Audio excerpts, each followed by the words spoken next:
Hello and welcome to my diary. I'm Tatami, and here we talk about whatever I want to. Tonight, we're going to do something a little random and do a bit of a review for The Witches by Roald Dahl. Before we start, I want to give you full warning. I am taking out my braid locks. This is all that's left of them, and let me see. In case you see it, this is my hair being taken out of them. Let's put it on that blue wall. Yeah, I got a lot going on back here. So, deal with it.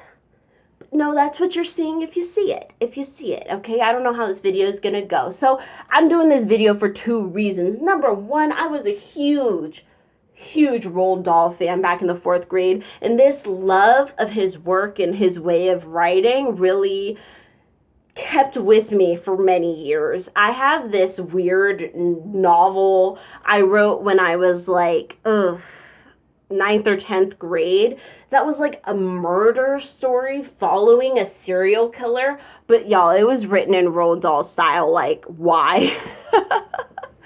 But at any rate, it happened. It happened. I finished it. I wrote it in like this weird free period study session I had during that grade year.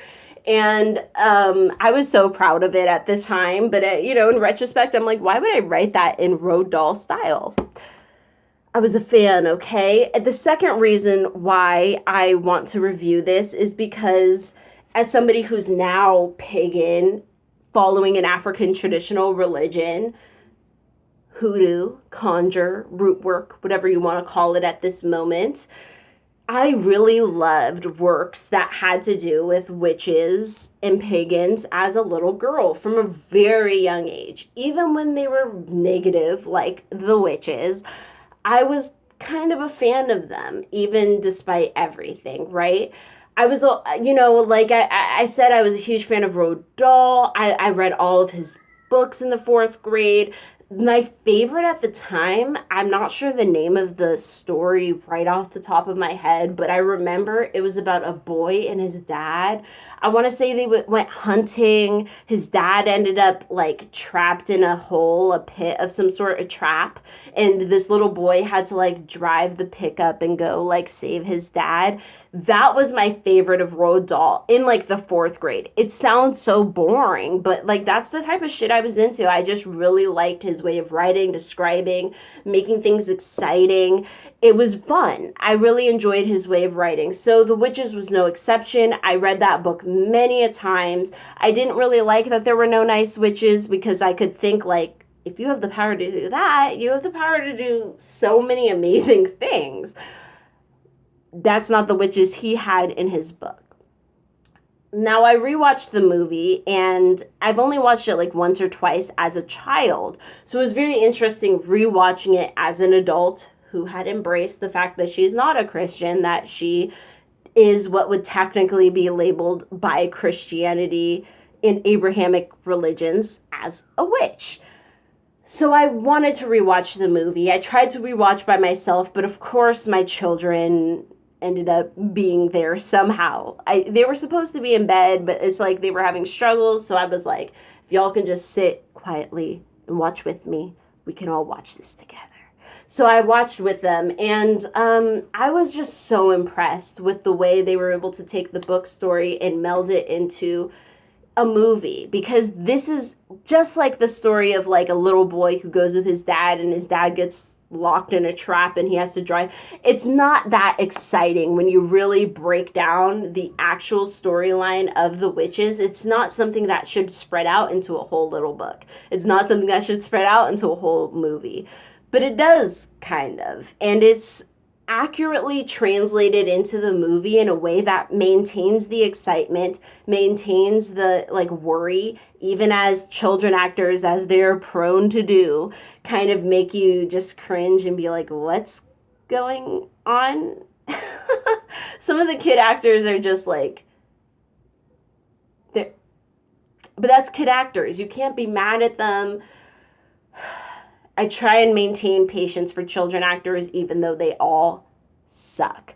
They mostly, 99.9999% of them just suck. And they're not cute enough to make up for the suck.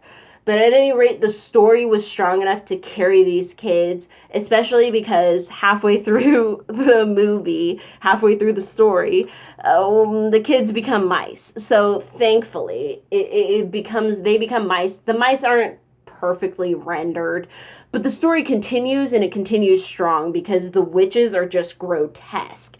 I remember thinking up some horrific imagery as a kid, utilizing the drawings that Dahl made in his book, which he's awesome at. If one day I can just like be able to sketch out weird drawings and write children's book, that's my fantasy.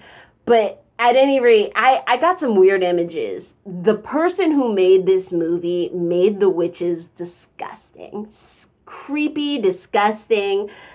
In fact, one of the things that I found hilarious that I never noticed as a kid was half the witches are clearly men. They were like, ugly women? Let's just put men in no makeup. Just men who look clearly like men in wigs. Like, that's half the witches in the crowd.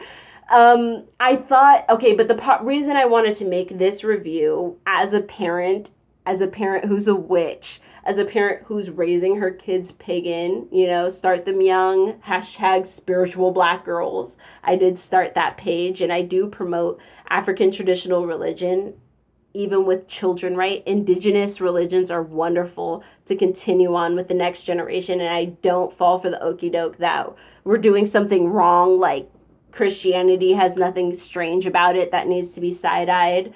But at any rate, I was so excited because at the end of this movie, which I totally don't remember, one of the more ill-treated witches goes on to be a good witch. She, instead of where the book ends with the child being like, yeah, I'm going to die in 3 years, but grandma is like 90. So she's probably going to die in 3 years too. So we'll just doses in the middle, die together.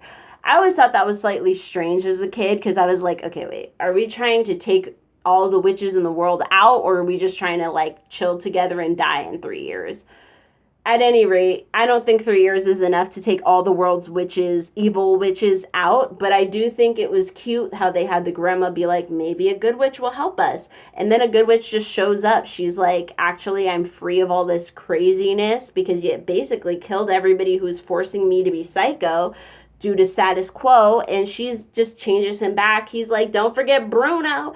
And I was like, all right, well, like, I like that it had a happy ending. Usually witch movies don't have a happy ending, and often, all magic is portrayed as evil. Women are just these psycho. You know what I mean? Most horror films, it's the woman who's possessed. It's the woman who goes psycho. It's the woman who does this. When men kill women in horror films, it's like super dragged out psycho abuse for hella long compared to like, say, men who get shanked and it's it, you're dead. Women will get like dragged into places, chained up to watch everyone else die. So I don't usually like it when women have to be the brunt of all the evil in movies. So it was really satisfying to watch a movie where the one witch at the end was like, but I see you, and in my heart, I'm a good person. So I actually really appreciate whoever decided to change that because, a kid can read the book and see completely evil psycho women who do psychotic things to children.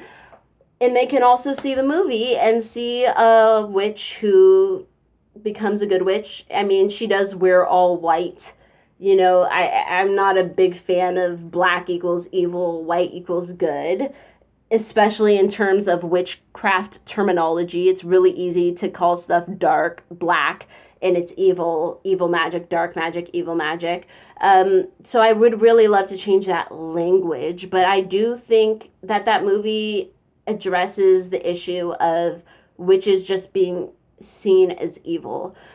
So I really liked it. I did like seeing that part, and I did think that the movie overall really holds up for a kid, 5 and up, and for adults who like to see weird shit like, the witches' faces coming on and off. That imagery definitely weirded me out as a child. So anyways, that is one of the stories as a kid that really formed me as a witch. Early on, I would say Bedknobs and Broomsticks was just...